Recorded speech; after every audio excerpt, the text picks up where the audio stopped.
Otep à tous, bien-aimés frères et sœurs. Je ne comprends pas mes frères congolais, de la RDC notamment. Ils se plaignent partout. Le président Tshisekedi n'a pas d'amis. Tous les chefs d'État le trahissent. Et ceci, Mais attendez, pourquoi vous vous plaignez seulement des autres chefs d'État? Vous ne vous plaignez pas du vôtre. C'est-à-dire qu'ils se plaignent partout et pour tout. Pour eux, s'il y a des présidents qui ne sont pas bons. Tous les chefs d'État, ils ne sont pas bons. D'ailleurs, Tshisekedi lui-même l'a dit. Tous ceux qui m'entourent là sont mauvais. C'est lui qui est bien. Mais lui, par contre, Emmanuel Macron et Joe Biden ne sont pas mauvais. Rishi Sunak ne sont pas mauvais, n'est pas mauvais. Le chancelier allemand n'est pas mauvais. Il y a un problème avec Tshisekedi. Il n'est pas sérieux lui-même. Que les Congolais le sachent. Le président Tshisekedi n'est pas un homme sérieux. Personne ne peut lui faire confiance. Personne ne peut lui faire confiance. Le respect, ça s'impose. Déjà, nos chefs d'État africains, là, ils sont tous des marionnettes. Tous. Je dis quand le président Traoré l'a dit, devant Poutine, il dit, mais nos chefs d'État, là, c'est des marionnettes, des poupées. On tourne là, ils bougent. On dit ceci, ils bougent. Regardez ce qui vient de se passer avec Tshisekedi. La Zambie, les États-Unis et le Congo démocratique se sont entendus, ils ont élaboré un projet de fabrication des batteries électriques. Ou au Congo démocratique. Où sont les matières premières? Au Congo démocratique. Je vous ai dit que les États-Unis n'ont même pas d'argent. Si les États-Unis font toutes ces guerres-là, c'est pour avoir l'argent. Mais pour financer l'économie, le développement, là, les États-Unis n'ont pas d'argent. C'est une réalité. Tshisekedi va traiter un marché comme ça, un gros marché. Aujourd'hui, au moment où nous parlons là, number one en ce qui concerne les voitures électriques, c'est le Chinois, Xi Jinping. C'est la Chine. Vous allez à Bruxelles, là, ils en cherchent des parkings pour déposer les voitures électriques. Il n'y a plus d'espace. Il y a une surproduction en Chine. Mais d'où vient la matière première? Le cobalt, le coton. 70% des réserves viennent du Congo. Toi, tu quittes la Chine, qui a les moyens, qui peut financer, et puis tu vas vers les États-Unis. Avec la Zambie. Vous savez ce que les Chinois et la Zambie ont fait? Les Zambiens sont allés voir les Chinois, ils disent que bon, lui il a la matière première, mais lui il ne s'en sert pas. Vous avez les moyens, c'est vous qui achetez ça. Au lieu de mettre ça chez lui là-bas, ça ne sert à rien, venez mettre ça chez nous ici. Au moment où nous parlons là, les Chinois sont en train de construire le fameux projet qui était Amérique, Zambie, RDC, ce fameux projet-là. Les Chinois sont en train de l'exécuter en Zambie. Vous savez pourquoi? Parce que les Américains, eux, ils préfèrent passer par le Rwanda. Puisqu'avec le Rwanda, là, ils prennent ça pratiquement gratuitement. Et le Rwanda, entre-temps, il a le droit de passage des matières premières. Et qui renforce ça? C'est Tshisekedi. Il sait que c'est un marché que les Chinois ont eu. Mais sois sérieux avec les Chinois et ils vont réaliser le projet chez toi. Tu vas te balader aux États-Unis, tu vas te balader en France, tu vas te balader en Belgique, tu vas te balader en Allemagne. Il est allé en France là, les Français aussi veulent le même coltan. Mais ils n'ont pas d'argent. Vous allez acheter ça comment? Les Chinois ont tout acheté. Les Français vont acheter ça comment? Tshisekedi va chez les Français. Mais les voyages qu'il fait en France là, c'est en Chine qu'il devrait les faire. pour avoir le transfert de technologie, putain de bordel de merde. Ce qui est important, le transfert de technologie. Les Chinois sont développés comme ça, transfert de technologie. Ils demandent aux Français, amenez-nous, nous on va acheter le train TGV. Venez fabriquer ça ici. Montrez aux ingénieurs chinois comment vous fabriquez le TGV. Au moment où nous parlons là, les Chinois fabriquent des trains à grande vitesse supérieurs au TGV français. Transfert de technologie. Tu as la matière première. Mais pose les conditions. Toi, tu préfères courir vers ceux qui ne te donnent rien, qui n'ont pas d'argent, qui t'intimident, qui utilisent les armes pour prendre tes matières premières gratuitement. Et les Congolais courent partout pour dire que non, tel chef d'État est mauvais, tel autre chef d'État est mauvais. Oui, c'est vrai, les chefs d'État africains sont mauvais. Oui. Mais lui, au moins, il peut être sérieux. Commencez d'abord par être sérieux. Tout le monde, tous les Congolais qui sont à Goma, qui sont à Kinshasa, la jeunesse là, ils disent que nous, on a vu l'expérience des Russes au Centrafrique, au Mali, au Burkina, au Niger. Tshisekedi, prends tes fesses là, amène-les en Russie. Amène-les en Russie. Et va signer le contrat. Tu nous amènes des armes, tu nous amènes des instructeurs ici, ils vont venir régler. Tshisekedi quitte la Russie, quitte, au lieu d'aller en Russie, il prend la direction de la France. Il va aller prendre les mercenaires français. Oh. Mais nous avons Wagner qui est là, qui est en train de faire le travail. En 3 mois, ils ont réglé le problème de la Centrafrique. Toi, tu quittes, tu vois bien celui qui a l'expérience qui réussit. Tu l'abandonnes. Tu vas en France, tu vas en Roumanie, depuis qu'on connaît la Roumanie. La France encore avait des colonies. Mais la Roumanie, tu vas aller chercher des sociétés de mercenaires là-bas. Mais vous ne pensez pas que c'est une folie? Ce n'est pas une idiotie? Ça, c'est une idiotie. C'est ce que le Premier ministre malien dit, des vauriens. Je répète, hein, des vauriens. Soyons sérieux. Monsieur Tshisekedi ne peut pas continuer à jouer avec la vie des Congolais comme ça. Dieu merci que maintenant, là, il y a des gens qui jettent des pierres sur son cortège. Et j'espère qu'il va commencer à se ressaisir. Les gens préfèrent même Kagame, leur criminel, leur bourreau, par rapport à Tshisekedi. Parce que Tshisekedi ne veut pas faire ce qu'on lui demande de faire. Depuis tout le temps, nous sommes là, nous sommes des experts. On fait que dire, Tshisekedi va voir Poutine.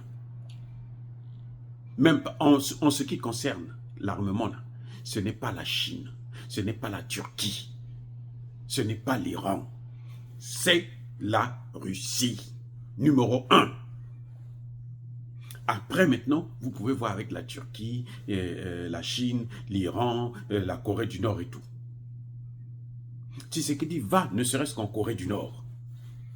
Non, non, non, lui, il préfère aller en France. Tshisekedi ne passe pas 6 mois sans partir en Europe. S'il n'est pas en France, il est en Allemagne, il est en Belgique, il est ceci, il est cela. Et pendant ce temps, on ne fait que tuer des gens.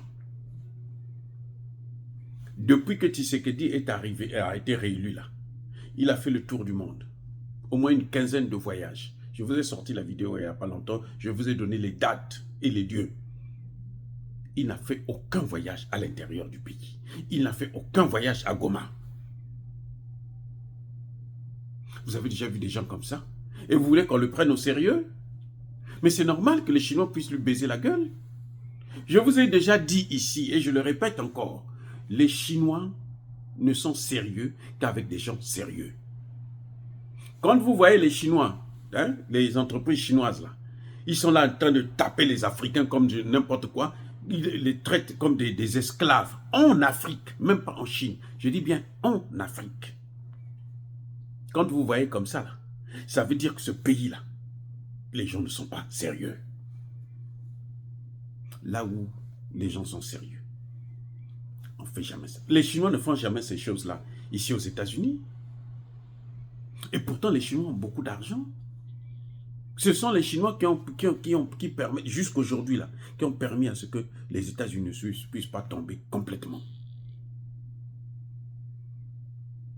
Les Chinois ont tout acheté en Europe. Mais ils ne font pas ce qu'ils font en Afrique. Pourquoi?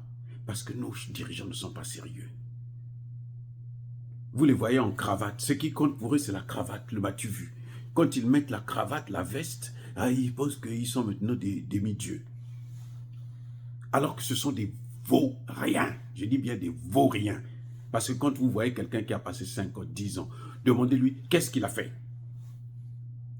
pour son pays. Il n'y a rien, aucune réalisation. Tout ça parce qu'ils ne sont pas sérieux. Ils ne sont pas sérieux. Regardez Traoré, regardez. Regardez Assimi Goïta. Regardez Tiani. En un an, ils ont des usines qui sont en train de grandir, qui sont en train de pousser comme des champignons. Et vous avez des gens qui ont passé 5 ans, 10 ans, 20 ans. Vous n'avez aucune usine sérieuse où la population peut dire, ah, là, dans tel domaine. Ah oui, merci. L'agriculture, là, ils ne sont pas capables de faire l'agriculture pour nourrir leur population.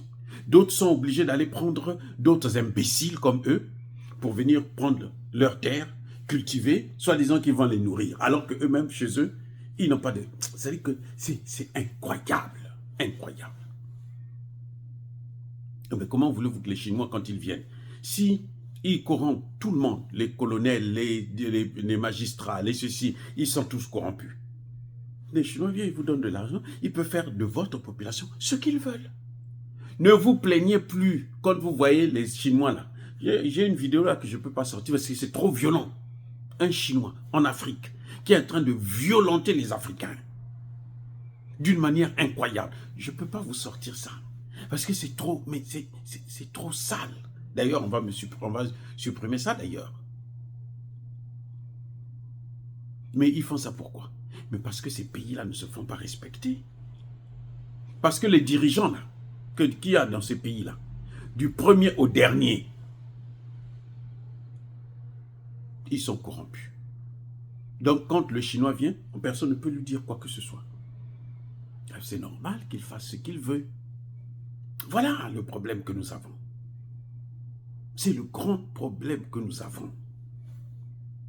Donc, M. Tshisekedi vient encore de se faire avoir.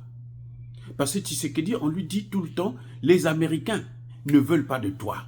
Les Américains, ce qu'ils veulent, c'est le Congo, c'est les matières premières congolaises. Ils n'ont pas besoin de toi. Ils peuvent te dire tout ce qu'ils veulent. Ils ne sont pas sérieux. Mais comment on va expliquer ça à un chef d'État? Comment on va lui expliquer ça encore? Dites-moi, quelle est l'autre manière qu'on peut expliquer ça à Tshisekedi? Les Américains ne vous respecteront jamais. Vous avez vu, ils sont venus au sommet de l'Union africaine, États-Unis-Afrique. Il y a 2 ans, 2022, décembre 2022. Joe Biden n'a rencontré aucun chef d'État africain. En tête à tête, vous s'asseoir. Il envoie son ministre des Affaires étrangères, le secrétaire d'État américain, pour parler avec les chefs d'État africains. Vous avez déjà vu des choses pareilles? Mais ça, c'est se moquer des gens. C'est toi qui organises un sommet, tu les invites, ils viennent. Et toi-même, le chef d'État, tu ne peux pas les rencontrer, tu vas prendre ton garçon de course pour faire le travail. Quand Emmanuel Macron appelle les Africains, tous y courent. Mais Emmanuel Macron lui-même, c'est le caniche des États-Unis. Je dis bien le caniche. Oui, Emmanuel Macron a convoqué Touadéra a couru. Il a convoqué Tshisekedi, Tshisekedi a couru. Il a convoqué l'autre Nguema, Olingi Nguema. Vous allez le voir bientôt, là, il va courir. Mais comment vous allez... Comment on peut prendre au sérieux des gens qui ne se font pas respecter? Alors tous là, ils sont plus riches que la France. Tous. Que ce soit Touadéra, que ce soit Tshisekedi, que ce soit Olingi Nguema. Tous, ils sont plus riches que la France. Je veux dire, leur pays. Ils sont plus riches que la France. Si vous ne vous faites pas respecter, tant pis pour vous, on va vous écraser. Ce monde-là. Ils ont écrit ça dans la Bible. Depuis le temps de Jean-Baptiste, le royaume des cieux est violent. Ce sont eux qui nous ont amené la Bible. Ils ont tout ce qu'ils nous font là, ils ont tout écrit, l'esclavage, ils ont écrit ça. Le royaume des cieux est violent, ce sont les violents qui s'en emparent. Si vous n'êtes pas violent, ils ne vont pas vous respecter. Si vous ne vous faites pas respecter, ils ne vont pas vous respecter. Donc, les Congolais, arrêtez de vous plaindre. S'il y a quelqu'un qu'il faut reprocher, c'est Tshisekedi lui-même. Parce que tous les chefs d'État ne peuvent pas être mauvais en dehors de Tshisekedi. Vous avez déjà vu des gens aussi stupides qui pensent... Comment vous pouvez penser à des choses pareilles? Tous les chefs d'État sont mauvais, mais Tshisekedi est bien. Et tous les chefs d'État, personne ne lui fait confiance. Mais parce qu'il n'est pas sérieux. Si Tshisekedi était parti en Russie, là, déjà, vous auriez vu déjà ce qui est en train de se passer. Vous aurez vu comment ça allait changer la donne sur tout le continent africain. Tous les chefs d'État qui soutiennent Kagame là, devraient reculer parce qu'ils savent que Poutine ne rigole pas. Mais Tshisekedi, lui, il veut à tout prix se faire baiser la gueule par Biden, par Macron, par toute cette pacotille-là de voyous, de criminels, de bandits. Et les Congolais se plaignent. Non, ne vous plaignez pas. Acclamez, continuez à acclamer. Continuez à acclamer. Oh, bien-aimés frères et sœurs, je persiste et je signe. Soyez bénis, abondamment bénis par le Dieu de Kémite et par nos ancêtres angélisés. Mais que tous ceux qui persécutent le continent africain, le pillent et le déstabilisent, qu'ils soient noirs, blancs, chinois, arabes, juifs, indiens ou qui qu'ils soient punis, maudits, foudroyés, neutralisés, écrasés, effacés par le Dieu de Kémite et par nos ancêtres angélisés. Vive l'Afrique éternelle. J'ai dit et j'assume.